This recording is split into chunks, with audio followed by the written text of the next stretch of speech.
श्रीराम समर्थ. प्रस्तुत आहेत श्री ब्रह्मचैतन्य महाराज गोंदवलेकर यांची प्रवचने. सादर करती कुमारी केतकी नितीन गोऱ्हे. प्रवचन क्रमांक 34. नाम घेतल्याने आपले अवगुण कळून येतील.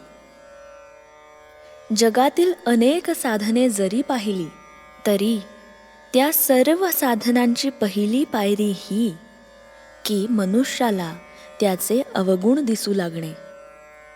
जसजसे साधन वाढत जाईल तसतसे आपल्यातले अवगुण प्रखर रूपाने दिसू लागतात आणि त्या अवगुणांच्या पुढे डोंगरच वाटू लागतो. हे परमेश्वरा, इतक्या अवगुणांनी मी भरलेला असताना तुझे दर्शन व्हावे ही अपेक्षा मी कशी करू? एवढ्या पर्वतप्राय अवगुणांच्या राशीतून मला तुझे दर्शन होईल हे कालत्रयी शक्य आहे का, असे वाटू लागते. साधन करण्यापूर्वी रागीट माणूस कधी त्या रागाची खंत बाळगत नाही.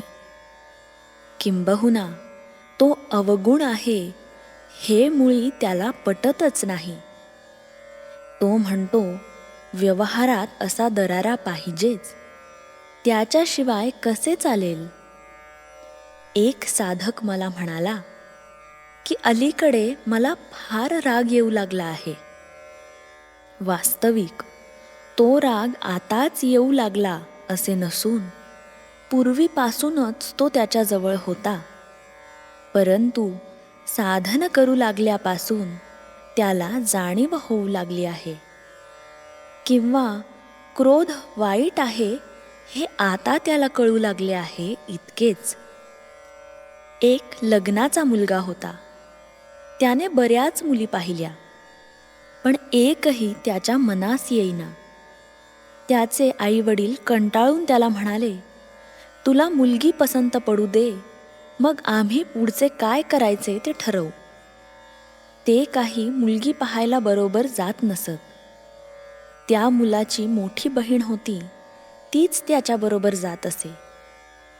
एका ठिकाणाहून मुलगी पाहून आल्यावर मोठ्या बहिणीने त्याला विचारले, कशी वाटली रे तुला? त्यावर तो म्हणाला, नाही बुवा आपल्याला पसंत.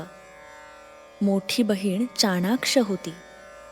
तिने फक्त त्याच्या तोंडासमोर आरसा धरला आणि विचारले, या प्रतिबिंबापुढे कशी काय वाटते? तेव्हा स्वतःचे आणि मुलीचे रूप त्याच्या ध्यानी आले आणि तो म्हणाला, पुष्कळ बरी आहे. सारांश, जिथपर्यंत आपल्याला स्वतःचे खरे दर्शन होऊ शकत नाही तिथपर्यंत दुसऱ्यांचे अवगुणच आपल्याला दिसत राहतात. आपल्याला दुसऱ्याचे जे काही अवगुण दिसतात त्याचे बीज आपल्यातच आहे हे माणसाने ठाम ओळखले पाहिजे. तेव्हा दुसऱ्याचे अवगुण पाहण्याची वृत्ती आपण प्रथम टाकून दिली पाहिजे. दुसऱ्याचे अवगुण पाहणे हा साधा नेहमीचा व्यवहार आहे, तो परमार्थ नव्हे. खरा परमार्थी जो असतो तो सतत आत्मपरीक्षण करत असतो. त्याला दुसऱ्याचे अवगुण दिसतच नाही. त्याला आपल्यातच अवगुणांचे इतके दर्शन होते की त्या मानाने इतर सर्वजण त्याला परमेश्वर रूपच वाटतात आणि हाच खरा परमार्थ आहे. आत्मपरीक्षा करून स्वतःमधील अवगुणांच्या बीजाचे उच्चाटन करणे हे एक मोठे साधन आहे आणि हे साधण्यास नामस्मरणासारखे दुसरे साधन नाही. श्रीराम समर्थ.